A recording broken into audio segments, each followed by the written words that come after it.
tal? Les saluda Marlene Peralta y bienvenidos otra vez a Prospecto Latino.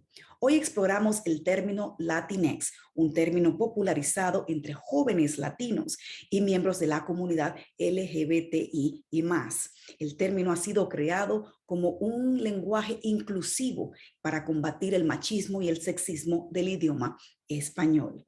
A pesar de que una encuesta del Centro de Investigaciones Pew encontró que solo un 3% de latinos se identifica o utiliza el término, ya muchas instituciones lo están adoptando. Esto incluye a medios de comunicación como el periódico The New York Times y hasta centros universitarios. Y antes de comenzar, quiero invitarles a que nos sigan en nuestro canal de YouTube. Doctora Mariana Romo Carmona, muchísimas gracias por estar en Prospecto Latino hoy.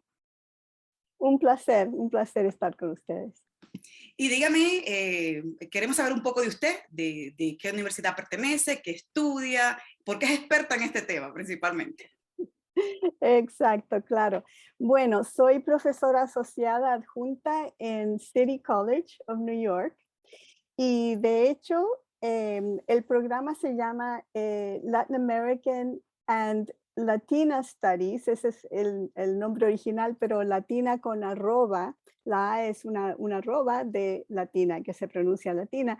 Y eso tiene que ver con el nombre original del programa. Por supuesto que ahora usamos Latinx cuando estamos describiendo el programa y los estudios que llevamos a cabo. Y en la mayoría de los cursos se usa rutinariamente el término Latinx, o si no, mucha gente usa latino-latina. Históricamente empezamos a ver ese término como en el 2004, más o menos, y especialmente en círculos activistas de estudiantes de derechos humanos, de derechos civiles, y también en realidad en la costa este, por ejemplo, utilizando la X como referente de lo que se desconoce, como por ejemplo Malcolm X, el uso de Malcolm X como una referencia a la esclavitud en la costa oeste, utilizando la X como por ejemplo en la lengua originaria de Norteamérica, el náhuatl, utilizando la X como en mexica, y después más adelante en California la X como en chicano, chicana, O sea, que ¿verdad? se podría decir que la X, el uso de la X es como protesta o como Yo activismo. estoy completamente de acuerdo con eso, es un desafío. La X es un desafío, precisamente. Y yo creo que al mismo tiempo que esto se estaba llevando a cabo en las poblaciones latinas en Estados Unidos, em, especialmente las disciplinas lingüísticas en América Latina y en el Caribe, se llevaba a cabo una conversación acerca del uso sexista, ¿no? En español. Y por eso la gente empezaba a escribir o a decir, por ejemplo, bienvenidos y bienvenidas a todos y a todas. O refiriéndose a un grupo, nosotras y nosotros, ¿verdad? Ellas y ellos. Lo que resulta mucho más fácil hacerlo verbalmente en una conversación, en una presentación, porque así es más rápido, lo podemos decir rápidamente, ¿verdad?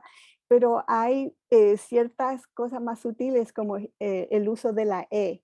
En vez de o A, usar la E, lo que se ve mejor escrito, por escrito. Entonces yo creo que en la academia hemos visto el desarrollo de pasar de la O y la A la E y finalmente a la X, porque la E nos hace pensar que al utilizar la O y la A, o masculino o femenino, todavía estamos teniendo que elegir o optar, ¿verdad? Por masculino o femenino. Pero si estamos desafiando el género como concepto total, entonces tenemos que tratar de ya desviarnos de esa, bueno, o es o es A, ¿verdad? Claro, Y yo claro. creo que también en el movimiento LGBTQ y más, también existe esa conciencia de que siempre se ha tratado de reprimir la idea de que el género es fluido o que tal vez el género no exista, ¿no? Y que es algo, una construcción de la sociedad, la cual se espera que todos los individuos debamos elegir. O es esto o es lo otro. Sí, Así es que yo creo que se viene de todas esas conversaciones. sí, y he notado que, bueno, mucha gente quizá no adopta el uso del Latinx porque en español suena un poquito raro, como que no fluye naturalmente y por eso entre mis amigos o allegados he visto que prefieren la E, decir latine en vez de Latinx. Aquí en Estados Unidos sí utilizan con la X porque es mucho mejor decirlo si estamos hablando en inglés por ejemplo. Entonces, con, hablando de todo eso, podemos decir entonces que el idioma español es un idioma sexista, porque cuando utilizamos, no, hablamos de, en general, usamos la O, como mencionó, ¿no? Si decimos Ujú, latinos en general, usamos con la O, en vez de, y por eso es que se está tratando de cambiar con la X o con la E. ¿Es ujú. sexista el español? Desde luego, yo creo que todos los idiomas son sexistas. Lo único, yo creo que, porque esa es la humanidad, ¿no? Yo creo que de cierta manera, sin embargo, es posible que en algunos idiomas, y el ejemplo del inglés es uno de ellos, que se adopta mucho más fácilmente tal vez a esa existencia o experiencia híbrida de ser bilingüe, multilingüe, ¿verdad? De poder comprender que uno puede hablar sin elegir masculino o femenino, lo que no quiere decir que no se implica, o sea que dentro del inglés se implica sin duda. Ya sabemos que la humanidad es masculina ya en inglés, no importa que sea o, a, no. Em, entonces, por eso sí, yo creo que el español definitivamente lo hace explícito y también, hay una costumbre es una particularidad del idioma, la parte melodiosa del idioma que nos lleva a utilizar las vocales de esa manera. Y tal vez por eso yo estoy de acuerdo, de que la E tal vez encaje de manera más, no sé, más elegante o tal vez más melodiosa que la X, de ciertas maneras, ¿no?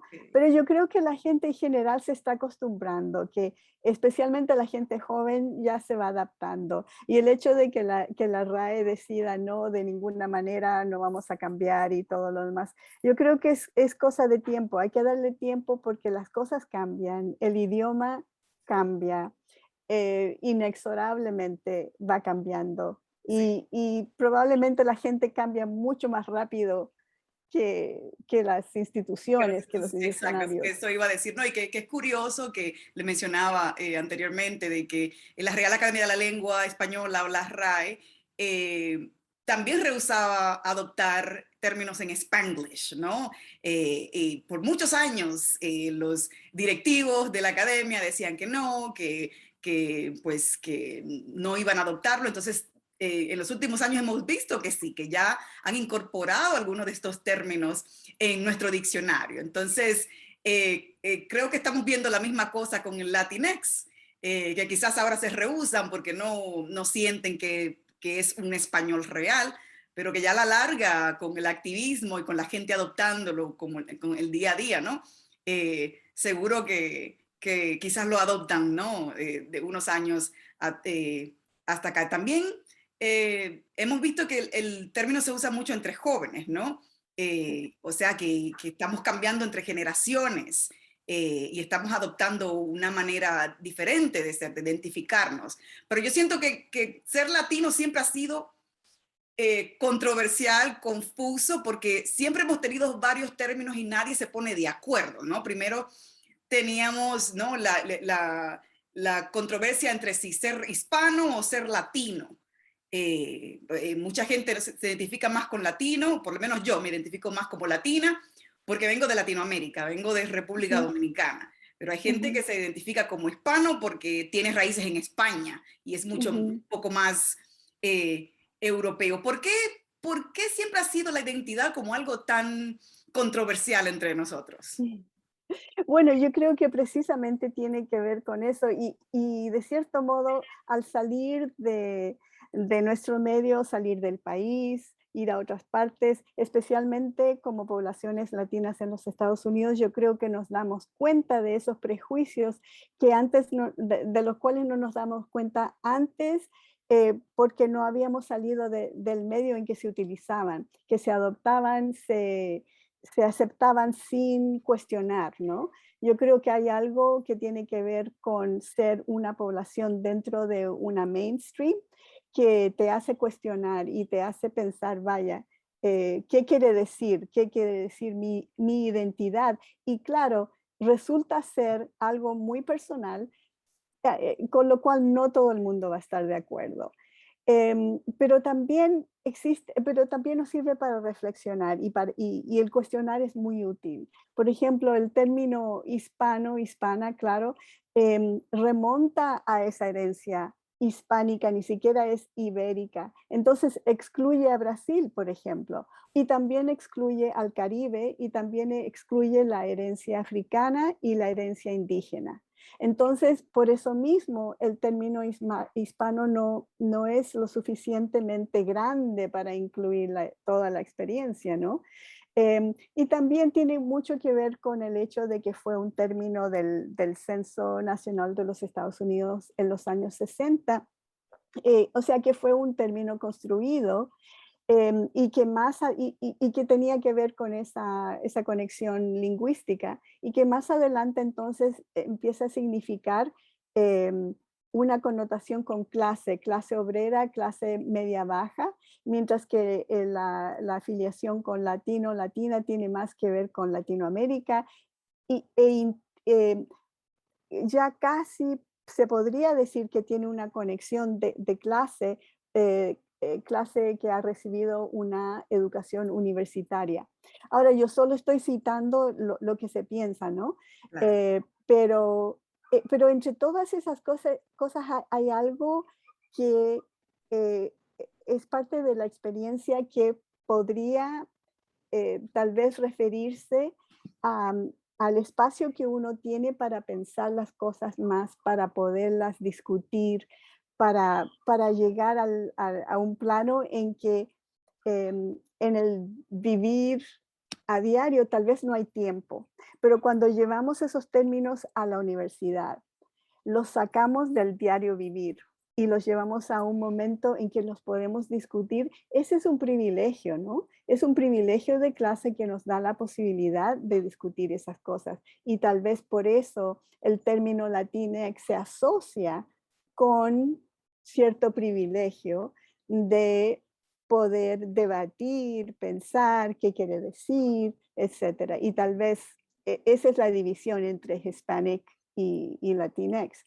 Em, por supuesto que ahora entre los jóvenes especialmente, pero con el Internet ya todo esto se va como, no sé, como equilibrando, normalizando, ya como que no hay tanta diferencia y espero que pronto ya podamos estar de acuerdo. Sin embargo, no creo que con quedar de acuerdo con un término que nos debemos quedar allí. Yo creo que siempre deberíamos mantenernos abiertos y abiertas eh, para considerar otras opciones y seguir creciendo, no estancarnos en un lugar y una posición y decir, ya basta, no más cambio. No, yo creo que hay que seguir aprendiendo, seguir evolucionando. Bueno, y eso es tremenda reflexión para terminar el segmento, que ya se nos acaba el tiempo. Anoto de que sí, estoy de acuerdo de que no debemos encasillarnos, ¿no? En Mm. un solo término, que somos muy diversos, venimos de tantos países, nuestros orígenes son tan diversos que un solo término no nos va a describir nunca. Así es que muchísimas gracias a la doctora Mariana Romo Carmona, profesora de estudios latinoamericanos en City College, aquí en Nueva York. Gracias por estar con nosotros. Un gran placer.